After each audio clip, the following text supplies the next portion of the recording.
This is the DLR Cast, the essential podcast for fans of Diamond David Lee Roth.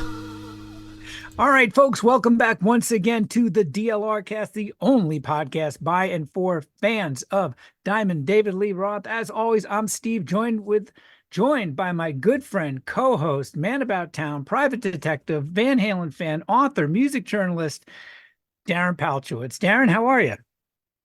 I appreciate that introduction. We can also say Amazon best-selling author. Yes. We say syndicated public access OTT host. We could say public enemy number 3 to David Lee Roth and his team. There's a lot of titles there, but Steve, thank you for doing this. Are you fine before we get into the state of the Dave?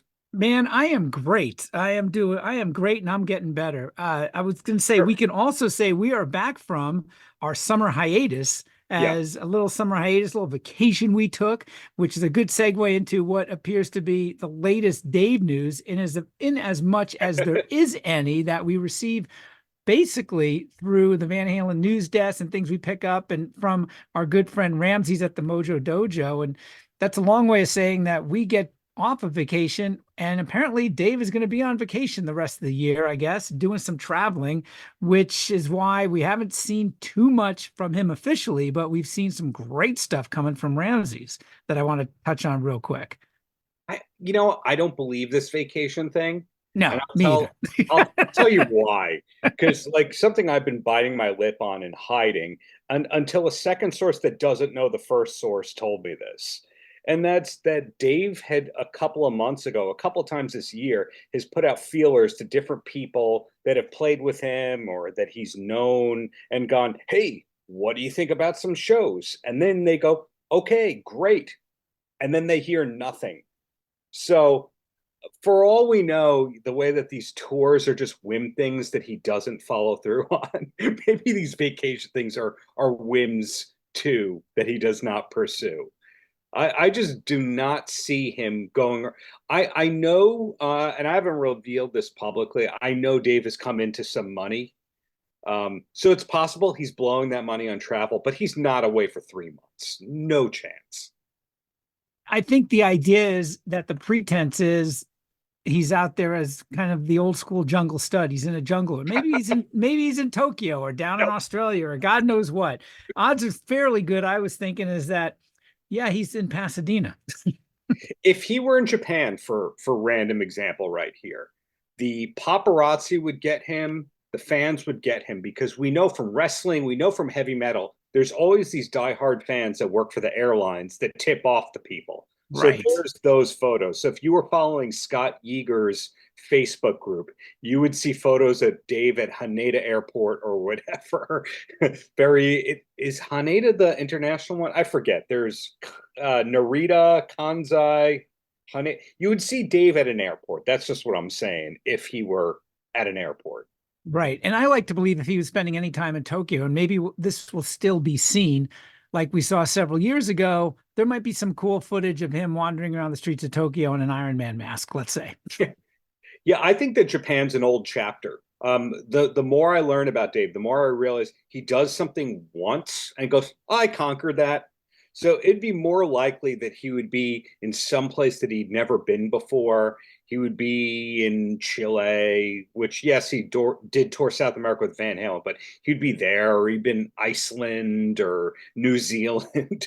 He'd be in some place where he's just not going to get recognized as much. That would be my guess. Right. Well, that's as good as speaking of chapters, I'm trying to find a good segue here. The activity that we have seen, and I want to talk about briefly, is some really interesting stuff that's been happening at YouTube. First, with not only with the Mojo Dojo as mentioned, but also, and it's been about 4 weeks now, I think, since the last video from Dave, what's happening on Dave's YouTube channel. So 4 weeks ago, we put out a track called Baby Driver, which, as usual, there's nothing in the notes of the video. It's kind of a country-esque, kind of a fun sort of song with what looks like brand new footage of Dave dancing in the bizarre long sleeve running shirt overall combination. But the song is really cool. And here's what's kind of interesting. In 4 weeks, over 103,000 views. Apparently this touch some people somehow. I think it's a fun, really cool track, which begs the question, as I usually ask mid rant, why the fuck is this song not out there on the DSPs? Yeah. Make some money, man. Something I think I texted this to you, but I don't think I talked about this on the podcast, because every time he puts out an old cover, you and I have to, carbon date it. And we have to go, well, that Right, right, synthesizer sound didn't exist in 85. And Dave was singing great in this era.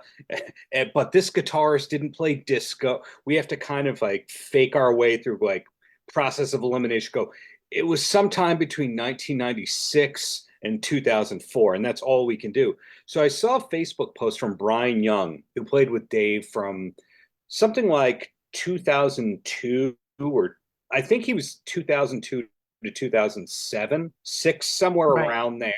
Alleged understudy for the first Van Halen reunion tour, allegedly told to me by a smart person, because if you're coming to see Van Halen live and Eddie can't do the gig, of course they're going to put Brian Young on stage and Alex is going to play. That makes perfect sense, right? Right.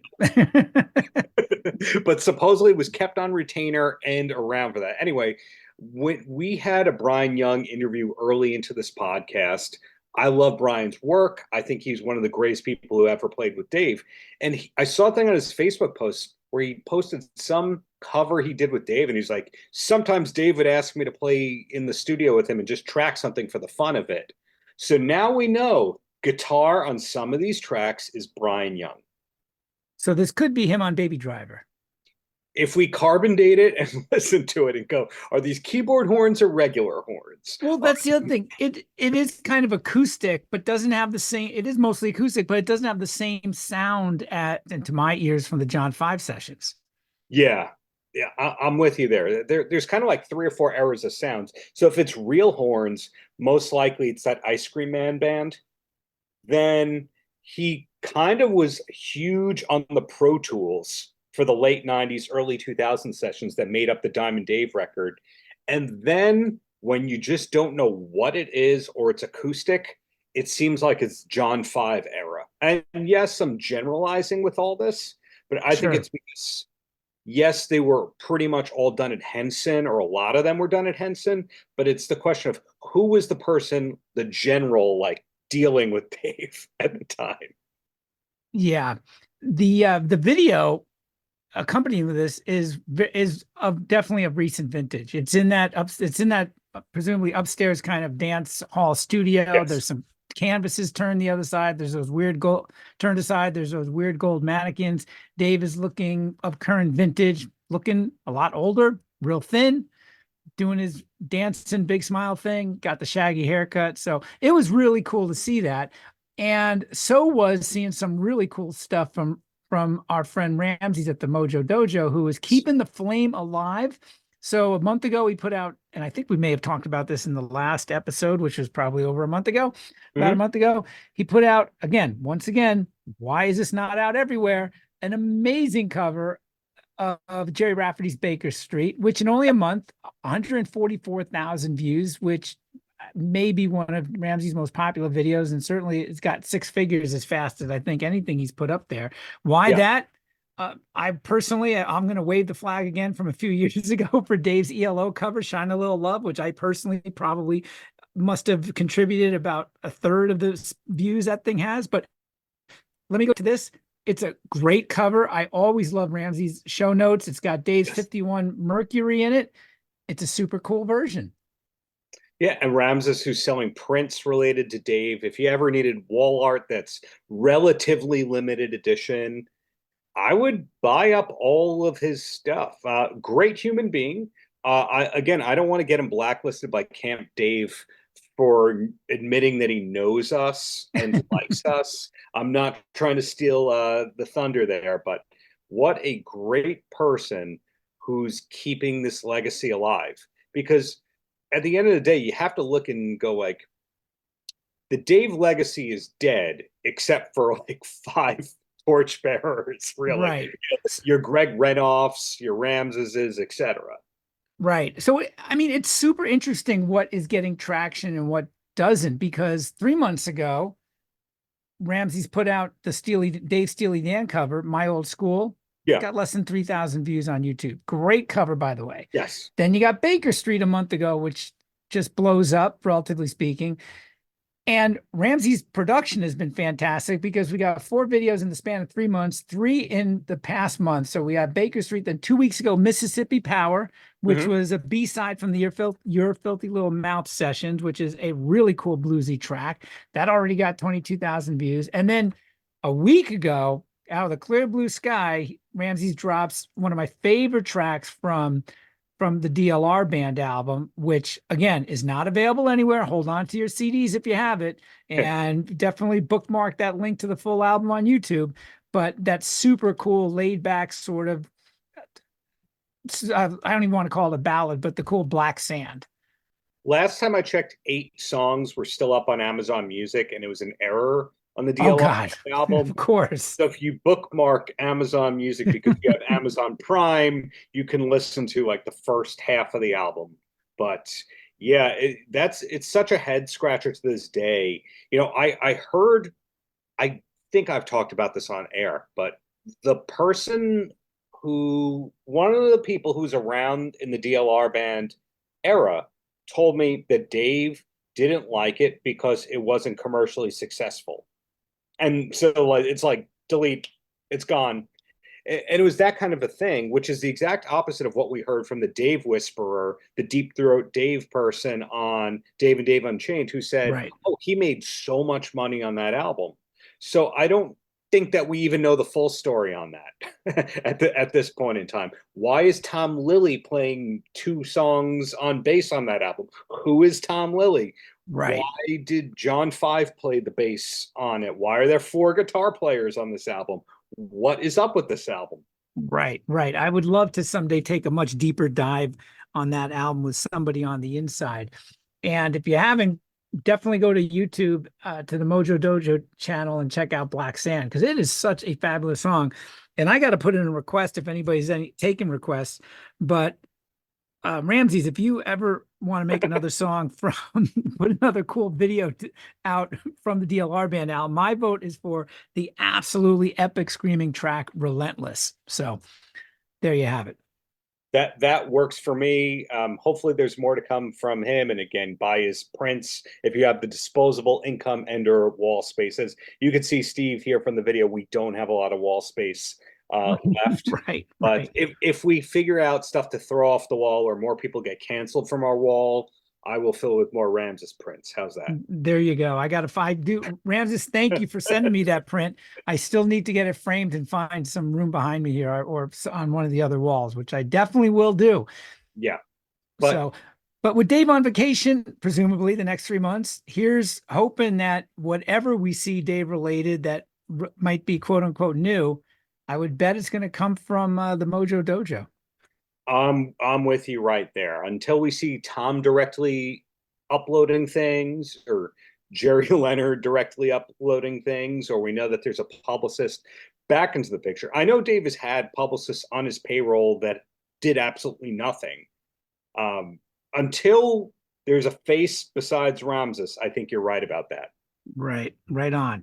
So, well, let's get into what is, I'm assuming, because I haven't totally plotted it all out yet, will be part of the title of this episode, and that is you're digging into one of the exploration, I guess, as we can start this, of one of the most more enduring mysteries of DLR and how he works, and that's his company, Ink the Original, the short-lived skincare company. And you spoke with somebody that was intimately involved for a brief bit in the marketing of a company and presumably a product that never did come out. Do we call the title Stink the Original? And then you do parentheses ST close parentheses Ink the Original, like that? Too easy. Yeah, this individual, I'm gonna shoulder the blame for this. If anyone goes, why didn't you use the audio of the recording? Well, voice modulators can be reversed from my experience, and they go, well, why didn't you use the quotes? I thought it'd be a more fun discussion to go back and forth. But long story short, this person will use a they them pronoun, but I know Sure. that accidentally you or I will reveal their gender. I know it's just going to happen. Well, why didn't but long story short, as a person who does a lot of junkets, product reviews, interviews, and all that, this one person I regularly work with saw my book coming out and goes, you know, I used to work with Dave, right? And I went, And you went, what? when? Do And tell, do tell. they told me they worked on Ink the Original. And we just had a funny conversation for 20-30 minutes while I was waiting for a plane. And I guess I was just killed. Oh, there I did it. I revealed the gender. Oh, no, his. That's really going to narrow it down, Steve. I ruined everything. His. Well, I can't spill anything because I don't even know this person's name. But yeah, we had that conversation. And then a couple of months went by and I went, is it cool if I ask you some more questions? He goes, absolutely. So we just had a loose conversation where I said, Steve, you got anything? Hey, listeners, you got anything?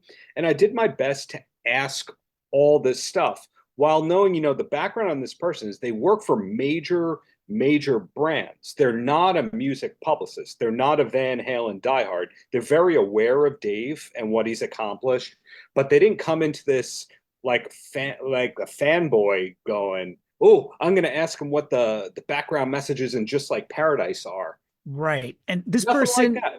right. If I got this right, this person is a marketing person, a marketing strategist involved in product launches and Yeah. developing a cohesive marketing plan to bring a product to market, create the demand, get publicity, do the rollout, Yes. do a full marketing plan, and of which there's a lot of moving parts with all this. And it was a fascinating conversation you guys had. And let's recap for a little bit and try to set a timeline, because I think the earliest we found out about this company was 2018, I think it was. Correct. Yes. With a flurry of activity, and then all of it, and at that time, I remember seeing articles where Dave said, there's 34 of us. We started this with a couple of us sitting on a bucket, and there's now 34 of us 3 years later and $7 million.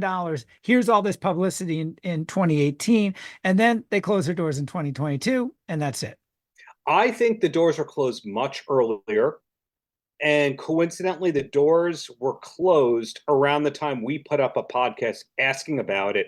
Then Blabbermouth, Ultimate Classic Rock, one of those sites picked it up that we talked about it. And then they put up the website saying, there's a splash page saying that they closed.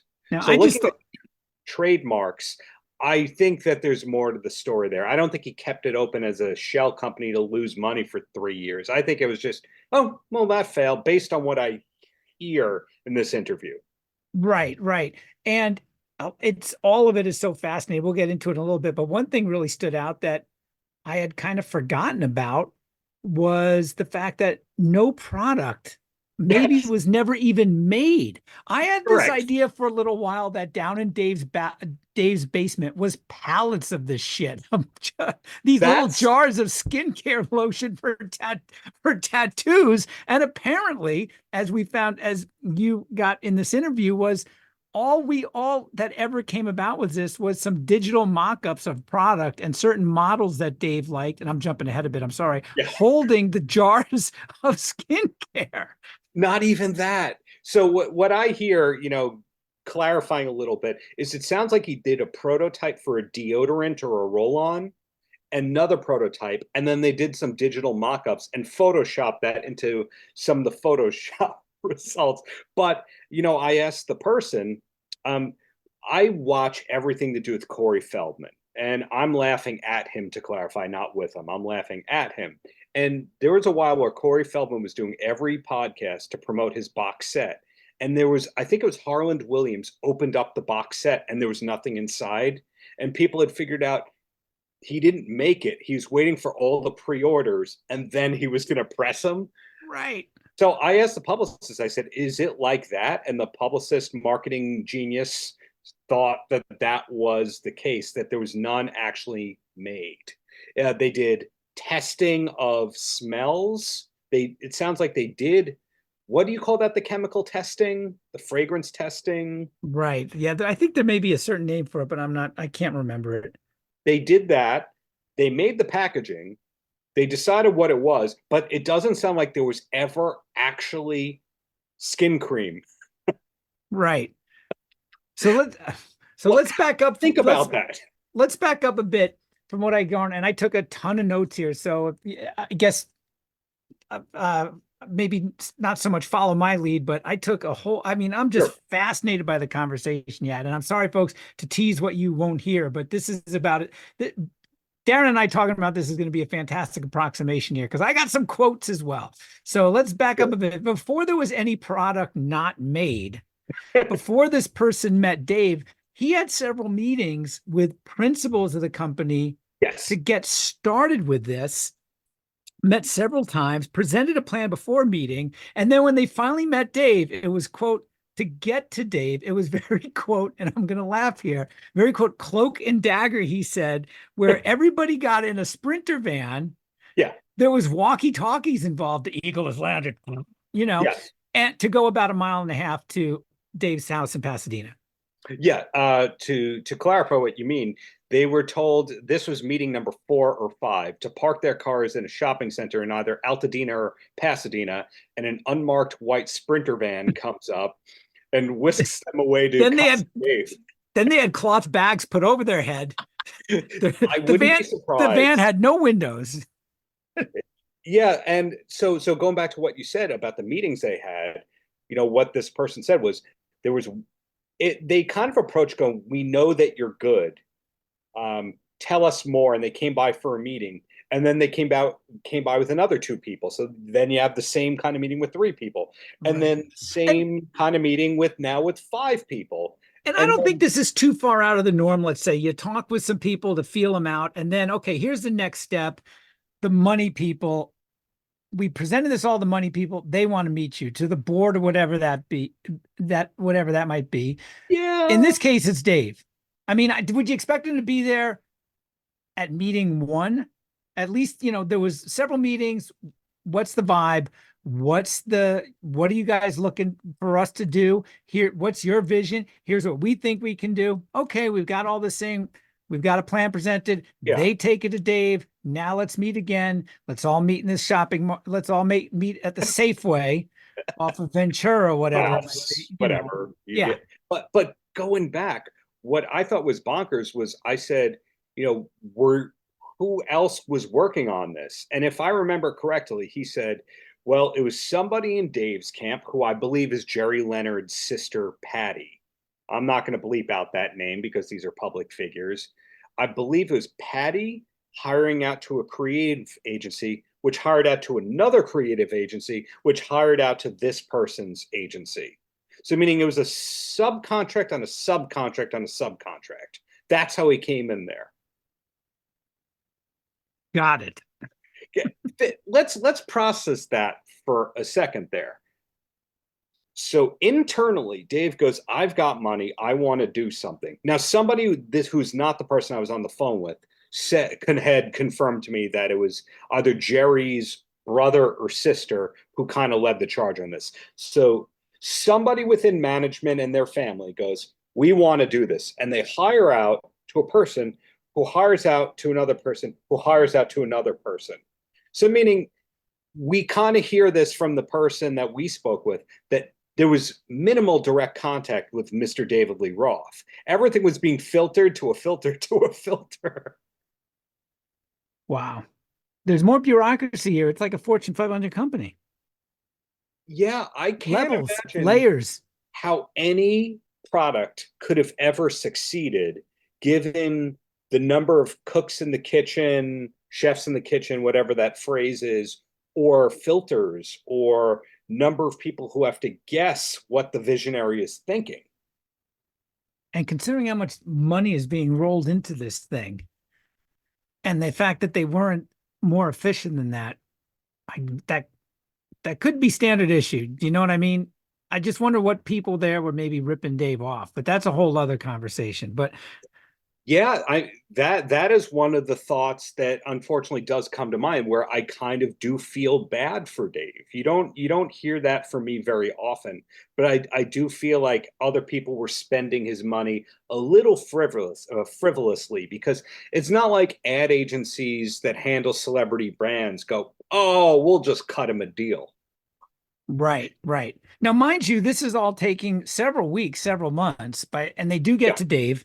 And this person said that that first meeting with Dave was kind of like a TED talk where Dave did all the Yes. speaking, and they never did talk about the product. So weeks go by. Yes. This person in his company, they put together a full marketing plan that Dave, quote, that Dave just didn't get really. And this person said that I think Dave didn't get it because, as he said, that this isn't the, as this person said about this, that this isn't the 1980s. Dave wanted like one big person to interview him, a big publicity person to drive it, Yes.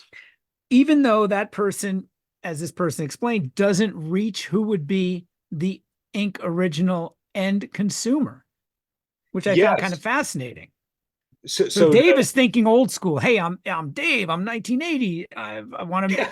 put me. I should be here, and I should and it should just take one or two appearances, and that's it.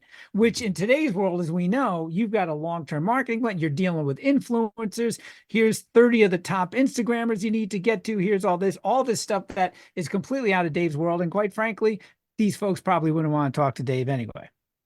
Yeah, so our specialist friend was talking a little bit about PR strategy these days. You know, the lines between marketing and PR are very blurred. So that's why I keep saying PR. Sometimes I say marketing, but he was talking about how everything is fractured these days, Oh which yeah, means I know it well.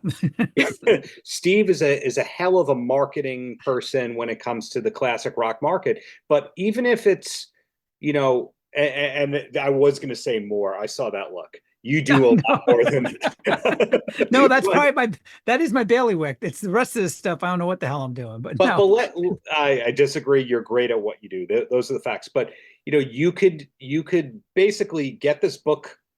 I'm just making up a book. Let's say you have a new book about Iron Maiden, and you get Rolling Stone to put it on their front page, and Blabbermouth, and Ultimate Classic Rock, and Metal Sludge, and Eddie Trunk. You've really just reached the same 3,000 people all Right, because the over and over right, and over again. because the So Rolling Stone consumer isn't going to care. But the key people were those last three people you mentioned. I mean, nowadays it's really about more of the niches, right? I mean, yeah, there's more people who don't give a shit about what you're selling. Your trick is to create the demand and find those people that are going to become that are going to it's kind of like the people that it's kind of you're looking for people like us that are loyal. And when I mean us, I mean people, for instance, there's a whole slew of us that are waving the flag for Dave all the time, right? I yeah. mean, we're part of that tribe. So when you're trying to launch a new product, you have to find that tribe. Where does that tribe, where does that tribe reside? What creates a demand for them, for these folks with tattoos that might be interested in this product, and is Dave the right messenger and person to drive that demand? Yeah, so And sometimes therein lies what could have been the big struggle. sometimes these days you're seeing major artists when they're doing the PR campaigns, they're doing websites that may only have a couple of thousand followers, but it's a really devout couple of thousand, and maybe those people have no interest in the mainstream. That's why when you see, for example, a presidential candidate or two or three going on Smartless with Will Arnett, Jason Bateman, and Right. Sean Hayes, it's reaching people. But if you had a super old school publicist, you'd go, Why? What's a podcast? Why would we do?" If you listen to Howard You Stern, need to be on Jimmy Fallon, and that's all you need to do. No, that's not the case. yeah, Here's a quick little anecdote. At my last days in the record business 10, 11 years ago, yeah, going on a few more, it was around that time we started seeing that a Saturday Night Live appearance, a great Jimmy Kimmel, the basic big late night shows really didn't move a lot of music. yes, And I everybody was, because people were that the market was getting more fragmented. And even back then you were seeing this happen, and we've got a hit single. No one's buying it. Why? Because this is not the 1980s anymore. Yeah. And when I had the pleasure of speaking for, I believe it was 7.5 to 8 minutes with Tom Morello last week because he was doing Nice. an indie film junket. And in 2024, I can get Tom Morello. In 1994, 2004, 2014, I would not be able to get Tom Morello, but ultimately he speaks to me and then he says something that gets clickbaited into an ultimate classic rock and or a blabbermouth, and then everybody's kind of happy. Right. And And hopefully that'll expose some more people as music on his music, which for him, those talk shows aren't there for him anymore. And there's not even that many anymore. yeah, And so that whole world is now podcasts and other places. Again, it's about the niches. so do you remember the one person when Dave decided to talk to our specialist friend about, okay, what's the one interview Right. that I should do that you would set me up with? What was the one name that was kind of said to Dave? Was it Gwyneth Paltrow? Gwyneth Paltrow. And Because you know, if you're looking to hawk a skincare product, her yep, Goop website is one of several places, not just one that you want to go to. And I could argue that perhaps a tattoo, actually nowadays, you know what? That's a perfect place for it because more people than ever before have tattoos. 5 years ago, you could probably actually say that same thing. So yeah, great. That would have been a perfect place for it, now but jumping perfect place for ahead. the product, but not for Dave. Yeah, well, Would they jumping want to ahead, talk to him? I, I I think Gwynny loves Madonna and all things 80s. She did have that #1 hit in Australia with Huey Lewis, the Cruising Together from the Duet soundtrack. I, Okay. I, I would gather she's a closet 1984 fan. Okay. But, jumping ahead before we go back, this person that we spoke with was out of the picture when that whole 2018 PR blitz happened. So when And I was then speaking that was super fascinating to me because he did all this work for several months. six They did all this months, work 6 months, still no product. And I'm wondering, and he didn't really bring this up, what did he think when all this stuff all of a sudden in a very short window, all of a sudden, boom, Ink the Original, all this press app. It was very much kind of an old school sort of publicity campaign that Dave was looking for that he spent a lot of money on, which meant nothing, mm-hmm. which was something that this person, that marketing company was trying to tell him is not what you want to do. Here's what you should be doing. Yeah, so one of the early quotes into the interview was that I'm looking in my notes. He said it was the most interesting 6 months ever working on a brand. And you know how sometimes you say interesting to make fun of something or to get out of a conversation? That's the way I perceive it's interesting. Right. Like this is everything you would never do on a proper campaign. The word interesting carries a lot of weight there. So he believes he's not fanatical about Van Halen and David Lee Roth like we are, that we're the kinds of people that go, "Your filthy little mouth, 1994." Like Right. Skyscraper, 88. He's not one of those people, but he believes that he did this work in 2015 and 2016. And what's fascinating about that is 2015, 2016, and then this press campaign we believe happened in 2018. Right. So this, you look at how long this was in the works for, because there was apparently people working on it before our specialist Frank came on board. So Dave worked on this, we gather, for 4 to 6 years, and he promoted it for a month and it died. With not a lot of with Well, not a lot of other things going on. Van Halen's last tour was 2015, and that's when it all stopped. yeah, is okay if I jump ahead a little bit and I Oh talk yeah, about absolutely. working Please on do. concurrently at the Yeah. same time he's doing Into the Original, that in one of the meetings, besides all the meetings that he had after parking his car in a strip mall and all that, there was a meeting that led to the Comic-Con thing. Right. And that's where this gets fascinating because 1 minute you're talking about the tattoo product, tattoo skincare. He's off the project, and all of a sudden I've got the Roth project, this digital comic in development.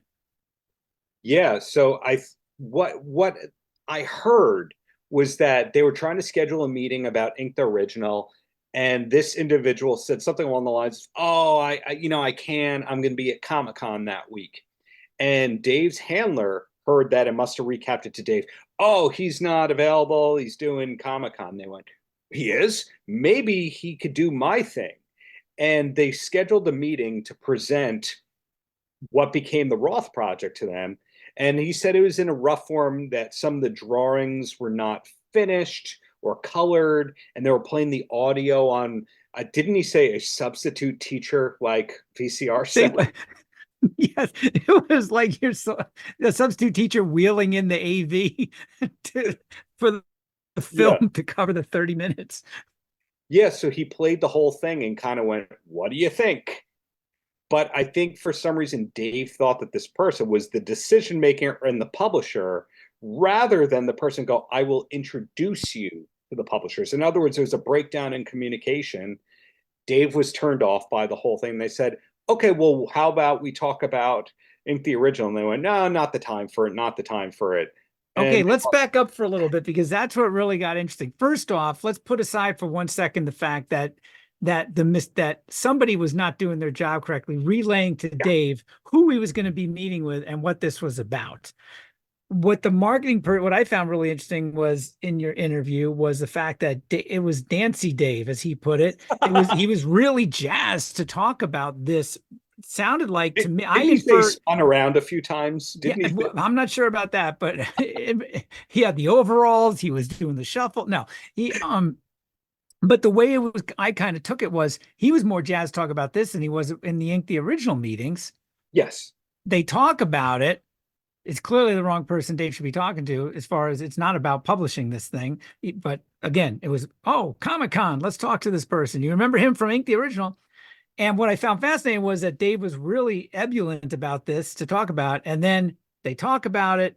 Let's talk. Hey, how about Ink the Original? And he deflates a bit. And the assistant was like, "Oh, this isn't the meeting for it." Yes. So where my mind is racing with this whole thing is that means that he was working on the Roth project at the same time that he was working on Ink the Original, and the Roth project had some of the John 5 songs in the background of it, Right. or we knew that there was necessarily a John 5 album. So meaning, did Dave go, "I made all of this money from Van Halen. My next 10 years, I'm just going to blow it on our projects," or this is my new thing. I'm now an angel investor in art, because this means that all of these things were being done around the same time or developed around the same time. So when we look at Dave's discography, the last album we really see is the Diamond Dave album from 2003. So if you're the average person, you go, "Huh, he hasn't done very much." But then you think about the 2010s, you go, he made that John 5 album, he made a digital comic, he did the Roth show, which is pretty high production, and he did Ink the Original. That is And the by the most way, did productive. it right, and did a Van Halen album in 2012, Yes. went on tour for that, did the tour in 2015. Yeah. This is the busiest man that there's no paper trail of being a busy man, while learning swordplay, getting his whole body tattooed, learning Japanese, just these little things, popping up with the Beach Boys at that charity gala show and this charity gala thing. He's doing all this stuff, and then you have to go, is it by design that he's not paper trailing this whole thing? Does he just not care about the critics? Or is it just mismanagement internally? Well, I think it could be a little mix of all those things. I mean, we've said this numerous times before. There's never really been, and maybe the last person could have been maybe Pete Angelis way back in the day, but there hasn't been anybody to like garner down those like 30 ideas that Dave has, and we're going to run the ball and we're going to focus on these two or three Now, things. I'm going to stop you. I'm going to stop you there. I'm going to stop you there, because Ed Anderson, we could say what we want because he came afterwards. He went from assistant to manager. But from what I've heard, and it's not documented, Matt Sensio was a godsend I who stand corrected. That's right. You have brought this up before. got everything organized, was able to get Dave back in the good graces of the media, was able to get a few less people fired due to uncommunicated things. And the one of my insiders is still best friends with Matt, but he just never wants to talk about this publicly.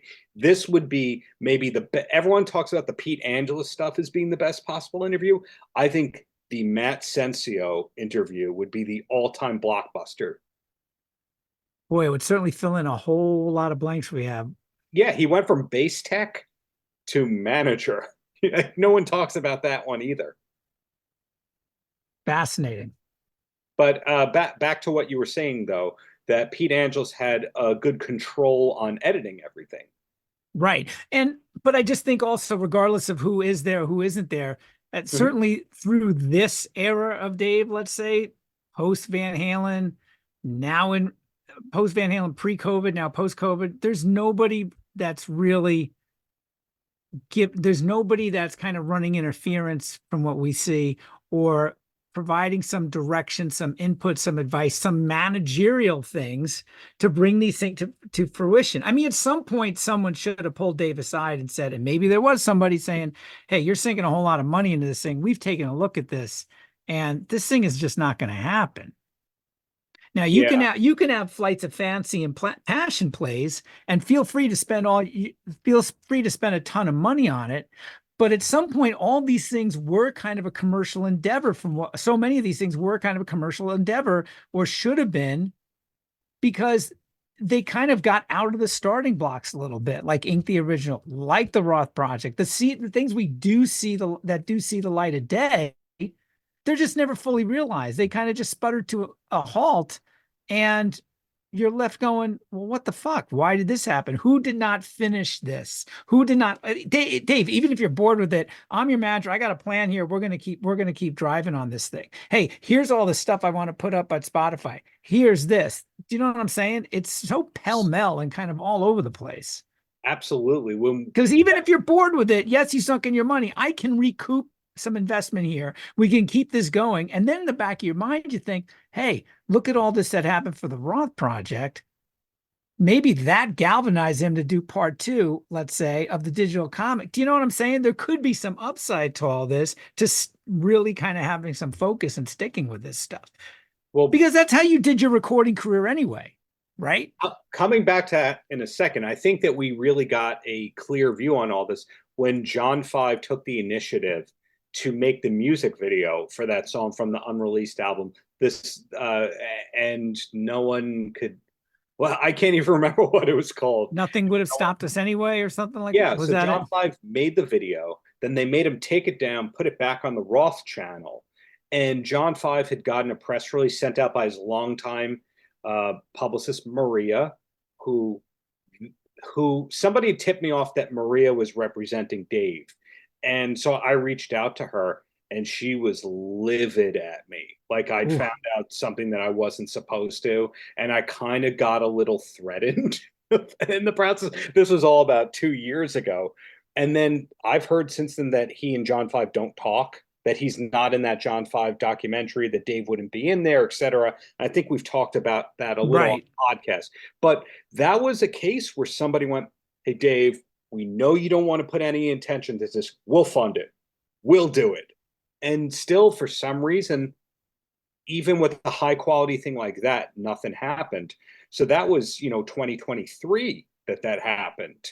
Or is it 2022? Whichever it was, going back to what we were talking about, the recurring theme that we keep hearing from our contact was there was a lack of access directly to Dave. Like, they bring him to the meeting, he's there, he does his TED Talk, and then they whisk him out. Even though it's his house, they whisk him back to a back area. In other words, like he's playing like president or star in his house. It's kind of similar, I think, that happens with a lot of celebrities of a certain size, where there's these yes people around them, and hey, let's just keep, Dave's on kind of a need to know basis. We'll decide what he needs to know about this stuff and when. That is everything that I hate about celebrity, because Dave was a special person to be, he was eccentric. even in the early days of Van Halen. But I think that many years of just being cut off is what caused all of this. That I guess you have X number of years where nobody can really tell you what's going on. It's going to make a person even more eccentric. Like eccentric times eccentric doesn't make you less eccentric. So he's been Right. cut And for so long that what are you and doing? Dave's right. And Dave's certainly not the first celebrity, nor ever the last. It's a No. massive, lengthy list of celebrity of rockers and actors and actresses that run kind of in the diva mode, let's say. Right. It's my way or the highway. I need to do this. And it's funny because while and, Dave, we always say, is a bit of a micromanager, Yes. but at the same time, he's dealing with ADD, we think, and Yeah. there's these other people that can't really corral it, and you get like a maelstrom of a bunch of things, a bunch of activity, a bunch of things happening for no rhyme or reason that we can see, and then it's on to the next thing. So I think if I heard correctly, the meeting about the comics was 4 months into the 6 months. So when I think about, okay, you worked at these people for 6 months, I'm assuming it was once they got hired, it was looked at 6 months. In other words, it wasn't that the pitches that went nowhere were factored in. I'm assuming it's you're hired now, and that starts month one. And you Right. go, so in 6 months, you had a few meetings, you didn't do press, you didn't launch it, there was no actual product. So in 6 months, you created some internal materials and maybe trademarked a few things and had some meetings. That's all you got done in 6 months. I wonder if right. I wonder if maybe the thrill or interest, if you will, for Dave is kind of that embryonic stage, trying to impart the vision, trying to create something, trying to show what you're trying to do. Do you get what I'm saying? Oh, if I can read you an off the record anonymous quote from somebody today that I was asking about the touring, the rumored touring that he's been sniffing around on. I'm just pulling up a text. He said, uh, I referenced. We now know at this point that the reason that the Vegas shows and all that got canceled was the guitar player having COVID. That COVID, people right. know that, and I think it was the stage manager. It was one person in the crew, but it was primarily the guitar player who really hasn't been heard much from again. And I asked that person. I said, "Do you think that guitar player is sitting around going, man, I blew this whole thing because Dave was ready to go?" And that person said, "quote uh, David would have still found a way out of performing." You think? That's what they think. And, that person may or may not have told me a story about how when the Dave Vegas residency got canceled, Dave was not bummed. He may or may not have gone to the dentist that day or within a couple of days of that with the tour bus. He may or may not have. So what I'm getting at is I think he's one of those people that likes to talk about all the stuff that they're going to do. And then when it comes to actually doing it, it's kind of a You just and lose the enjoyment and the fire for it, I think, after a certain amount of time. so what our contact told us about the comics thing is they're meeting about the comics. He basically then reached out to his friend who ran a comics company who would have been a perfect partner for this, who liked Van Halen. And that person went, sure, I'll have a meeting. And then Dave's team never took them up on that meeting. So, meaning, did they just want to have a meeting so he felt like he was pitching it and then lost interest? Or did they not tell him that a comics company, in other words, this whole need to know thing? Because I asked one of the people who tipped me off that Dave wanted to do dates, but obviously he's not doing dates. I said, did you hear that from management? And that person said, yeah. And I said, I've never gotten one response back from management ever. And he said, I hear back from 1 in 10. Interesting. So do these things actually get relate, I, most of them don't. which is heartbreaking. Oh, absolutely. Hey, listen, if there's one of the many themes of this podcast is kind of it could be called the missed opportunities podcast. Yeah, but that's so heartbreaking when people are on your payroll and they're either afraid to give you the truth or they're holding back all the stuff because David Lee Roth, for better or for worse, is the world to some people. I'm not saying it's millions of people, but there are some people who go, that man changed my life. I care about that man, and they don't just think of him as a singer guy. They love Dave. They love Oh, the energy, and to know that their thoughts are never going to reach him is a little sad. Like, you know, that expression about giving people flowers while they're still, with us. right. So I think Sammy Hagar, on the other hand, gets all of his flowers on a daily basis. They Oh, make no sure doubt. they tell him everything that involves a dollar sign or a compliment.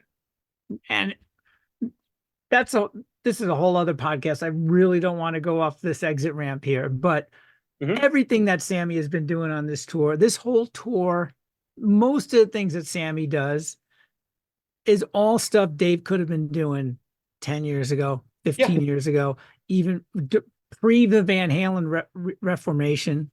Instead of going, no offense on any of the guys in the band the last 20 years, it didn't have it. If he could share the spotlight a little bit, I mean, Dave could have been having fun with Michael Anthony. Do you get what I'm saying? All of this stuff from product to what's ostensibly Chickenfoot now doing a yeah. fantastic retrospective of all of Sammy's career with Solo and Van Halen, and I say that because it's basically everybody and Liberty DeVito who Oh toured. no, Kenny Aronoff, who literally was in Sorry, Chicken. not Liberty. I said Liberty DeVito. Good Lord, Steve, can we back that out? Sorry. Yes, Kenny Aronoff, who filled in for Chad Smith when Chad In couldn't make the Chickenfoot. touring commitments with Chickenfoot. Yes, It is literally Chickenfoot on stage. yes, I didn't make that connection that that's what Aronoff did to that whole thing. But going back to a couple of things that we didn't say, I asked because I have zero tattoos on me. I will never get a tattoo. I am a wimp when it comes to pain. I have horrendous sunburns right now that are so painful right now. So I would never get a tattoo. you don't tan, as George Carlin once said. You just neutralize the blue.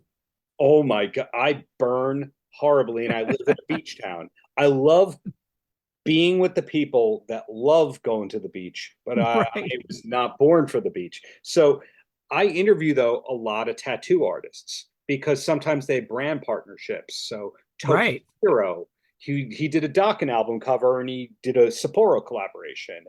And Dylan Forte. I've interviewed like John Boy, a lot of A-list tattoo artists. And some of these people are huge music people and they tattoo musicians and famous singers, and zero of them have ever heard of Ink the Original.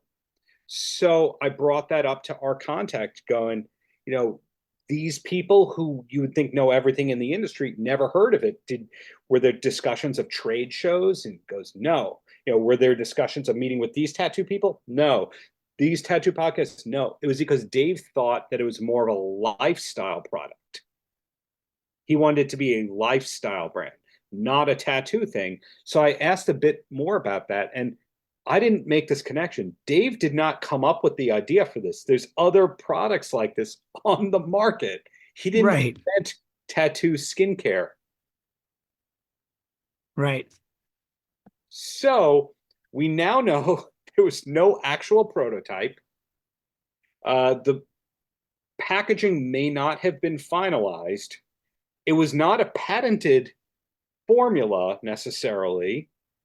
No one within the industry knew it. So where did that $7 million go? Was it those 30 people sitting on a bucket? That's what I'm thinking. I mean, did you even have any physical thing to test?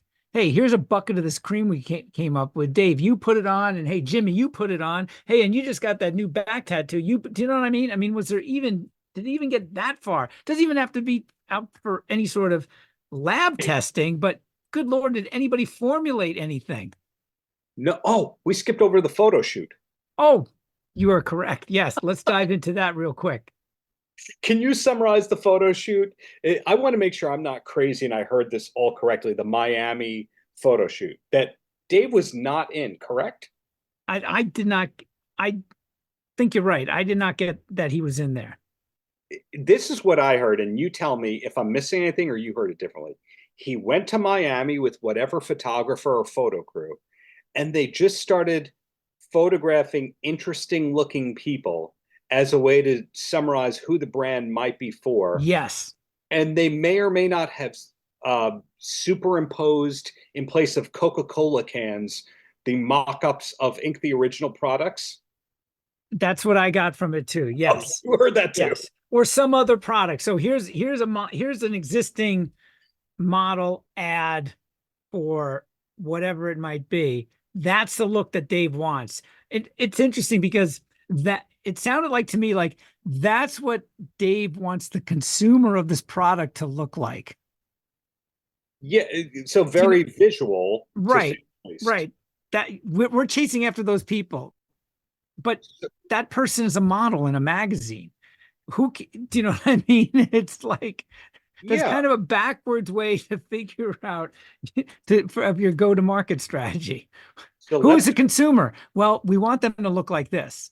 A bunch of beautiful Miami people, because let's face it, Miami has a lot of models and nightlife and all that, and I get that. But that is an example of Dave was not supposed to be the model or the face of the brand and all that. And then another thing that we'd kind of been told was our contact was tipped off of do not ask about Van Halen. Don't talk about that kind of stuff.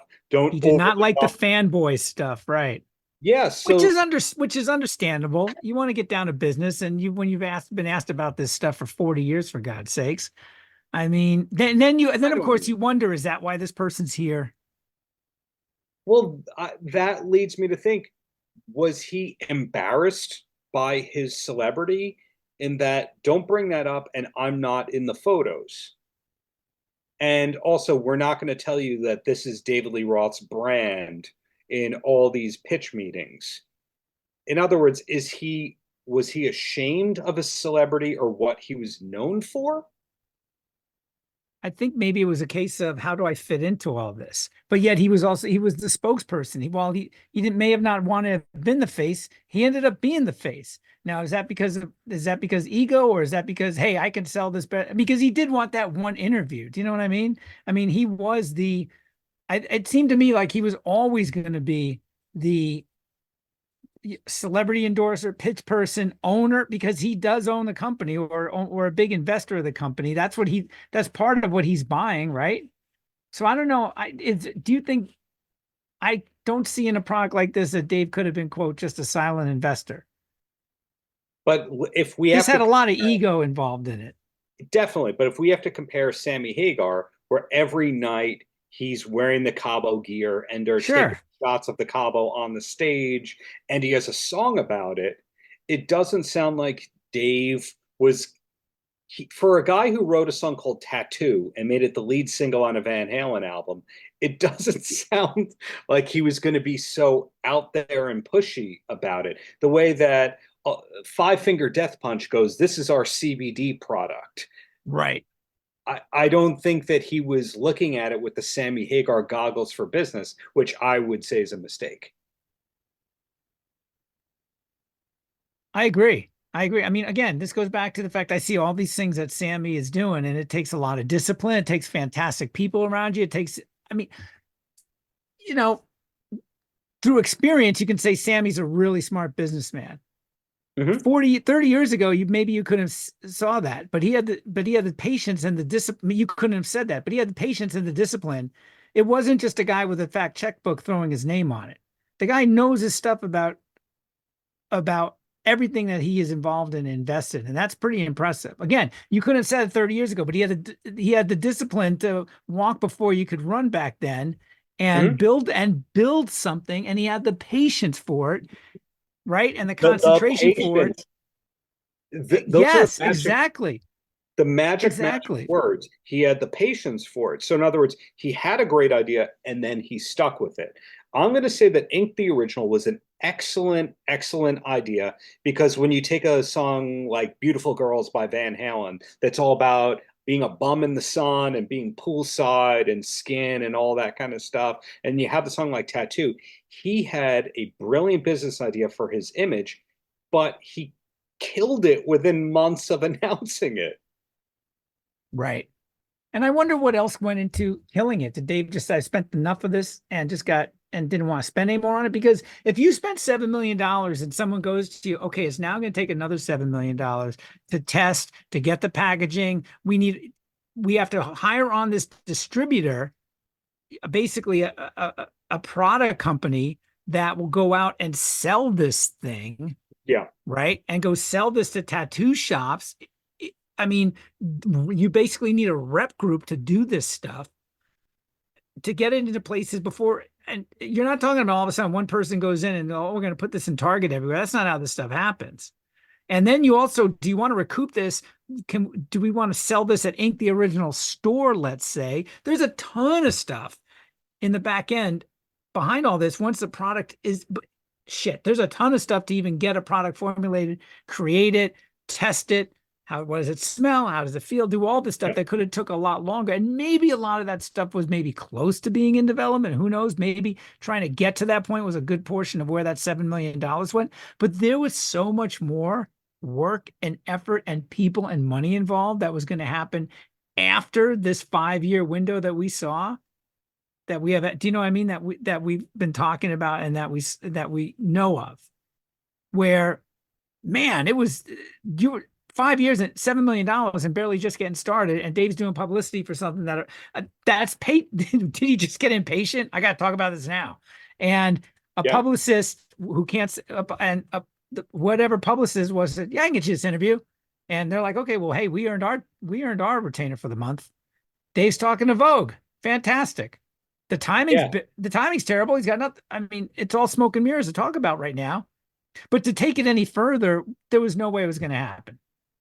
Probably not. So one of the things that our contact had asked after I talked about the pump and dump situation with Ink the Original and the Roth project and the John 5 album really still not getting a proper release. Like, we don't know how many songs are unreleased, and it was never released in a cohesive collection. So we don't know if this is the album, if there's 5 more songs. We have no idea. But his question or conclusion was, how many other projects or things will never see the light of day? Right. And again, it's lost opportunities. I mean, because I don't understand the idea of putting something out without, I get dropping videos. That's you're a content creator. I get that. Just put it out there, put it out there, put it out there. But when it comes to this stuff, where it could be reach more people and when it comes to the music, where it could reach more people and be consumed by more people and make you some money, how come the next steps aren't going out there? Because presumably, if you're putting this on YouTube, someone's paying a royalty to the Jerry Rafferty estate, right? I mean, if you covered it, I mean, there's somehow somebody. I mean, otherwise this stuff would have been pulled down already. And I don't know the ins and outs of music publishing is to know, okay, well, you can put that on YouTube, but you can't put it up on Spotify. Well, YouTube didn't ask Ramses to take that down. Do you get what I'm saying? Yeah. Usually somebody's got the rights to put that up there. So why isn't it going everywhere else? Is it just Dave's like, oh, hey, you can do whatever you want with this and I'm on to the next thing? Usually you can put up anything you want as long as the standard mechanical royalties are being paid out. Every now and then you'll find an artist like the Eagles or somebody who had it, held from their deal.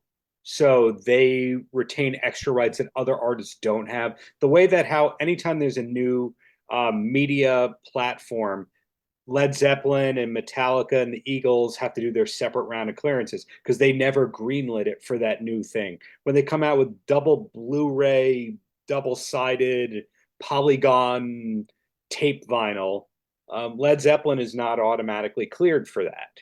Right. A lot of superstar artists, that's kind of the case with.